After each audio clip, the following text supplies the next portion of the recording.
लखनऊ में समाज सेविका योगिनी नीलम शर्मा द्वारा अपने निजी आवास पर सुंदरकांड पाठ और भंडारे का भव्य आयोजन किया गया। हनुमान जी की पूजा और आरती के बाद सुंदरकांड पाठ का शुभारंभ हुआ। उसके बाद आए हुए कई लोगों को सम्मानित भी किया गया। इस मौके पर भव्य भंडारे का भी आयोजन किया गया, जिसमें भारी संख्या में भक्तों ने प्रसाद ग्रहण किया। साथ ही मीडिया से बात करते हुए योगिनी नीलम शर्मा द्वारा बताया गया कि इस तरह के आयोजन लगातार होने चाहिए, जिससे सनातन धर्म के जो युवा है उनको अपने धर्म के बारे में हमेशा जानकारी रहे और लगातार युवा धर्म से जुड़े। आजकल के युवा मॉडर्न कल्चर में जा रहे हैं। इस तरह के आयोजनों से युवा अपनी संस्कृति समझ पाएंगे। इस मौके पर पंडित राजेंद्र नाथ त्रिपाठी, अखिल भारतीय ब्राह्मण महासभा, सोनू पाठक, विशंभर, श्री राम तिवारी साथी भक्तगण उपस्थित रहे। आए लखनऊ से देखते हैं परफेक्ट न्यूज की खास रिपोर्ट। माह का चौथा बड़ा मंगल है, आपके द्वारा सुंदरकांड पाठ और भंडारे का भव्य आयोजन किया गया, क्या कहना चाहेंगे? मैं सबसे पहले अपने अखिल भारतीय ब्राह्मण महासभा के राष्ट्रीय अध्यक्ष पंडित श्री राजेंद्र नाथ त्रिपाठी जी को बहुत बहुत अभिनंदन करती हूँ, स्वागत करती हूँ कि उन्होंने इस पुनीत अवसर पे हमारे आवास पर पधारे हैं। और साथ में भैया जी विशंभर जी, भैया जी श्री राम तिवारी जी और भैया जी आप सोनू पाठक, ये हमारे सभी जो पदाधिकारी हैं अखिल भारतीय ब्राह्मण महासभा के।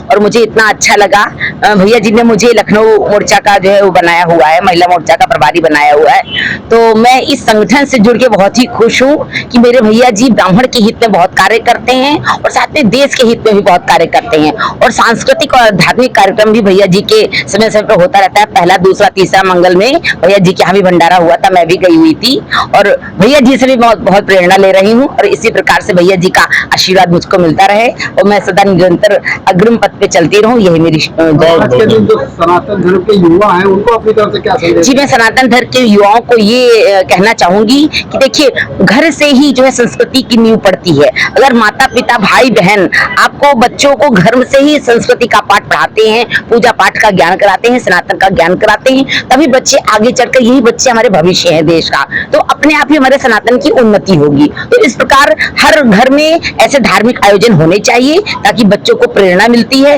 माता पिता जो कार्य करते हैं बच्चे उसी को देख के सीखते हैं। अगर माता पिता दिन रात टीवी में, मोबाइल में मस्त हैं और इधर उधर के काम कर रहे हैं तो बच्चों का जो है अपने आप विमुक्ति हो जाती है कि उनको जो है अपनी संस्कृति सभ्यता से कोई लेना देना नहीं होता। लेकिन मैं समझती हूँ कि हमारा युवा और हमारे परिवार के लोग जाग रहे हैं और भैया जी जैसे लोग सनातन को बढ़ावा देने के लिए, हिंदुत्व ब्राह्मण को बढ़ावा देने के लिए समय समय पर अग्रिम आयोजन करते रहते हैं। इसी प्रकार से मैं भी आयोजन करती रहती हूँ और मुझे लगता है बूंद बूंद से ही घड़ा बढ़ता है, एक एक उजाला होते हैं। तो ऐसे हम लोग अपने सनातन को आगे लेके जाएंगे। Thank you.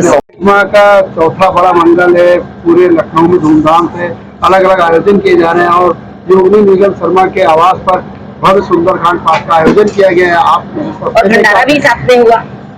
मैं आज गर्व की अनुभूति हमें हो रही है योगिनी नीलम जी के से कि जो इनका व्यक्तित्व, कृतित्व, आध्यात्म के प्रति, समाज सेवा के प्रति जो इनकी रुचि मैंने देखा है, आज इनके आवास पर आकर के जो सुंदरकांड का पाठ का आयोजन, भंडारा का आयोजन इन्होंने किया है, काबिले तारीफ है। और मुझे गर्व है कि मेरे संगठन परिवार की ऐसी महिला वीरांगना, हम इनको कहेंगे लक्ष्मीबाई आजादी की लड़ाई लड़ी थी।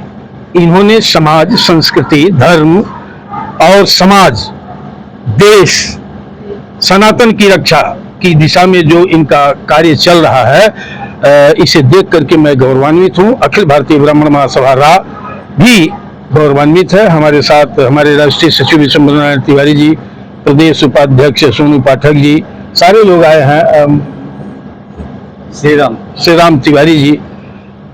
बहुत अच्छा लगा है, जो मैं कभी सोच नहीं रहा था। इनके इस कार्य से पूरा संगठन और समाज गौरवान्वित है और आज इस पुनीत अवसर पर भगवान से प्रार्थना करता हूँ कि इन्हें और शक्ति प्रदान करें। मैं अंदर भी जाकर के इनके आध्यात्मिक स्थल पर, पूजा स्थल को भी देखा हूँ, पूरा घर देखा हूँ, पूरे घर में आध्यात्म और सनातन की महक आ रही थी। इसलिए मैं कोट बधाई भी देता हूँ भगवान परशुराम जी से, बजरंग बली से प्रार्थना करूंगा कि इन्हें और शक्ति प्रदान करें, जो समाज सेवा में, राष्ट्र हित में, सनातन के हित में, ब्राह्मणत्व के हित में ये और ऊर्जामान होकर के कार्य करें। बहुत बहुत धन्यवाद आपको।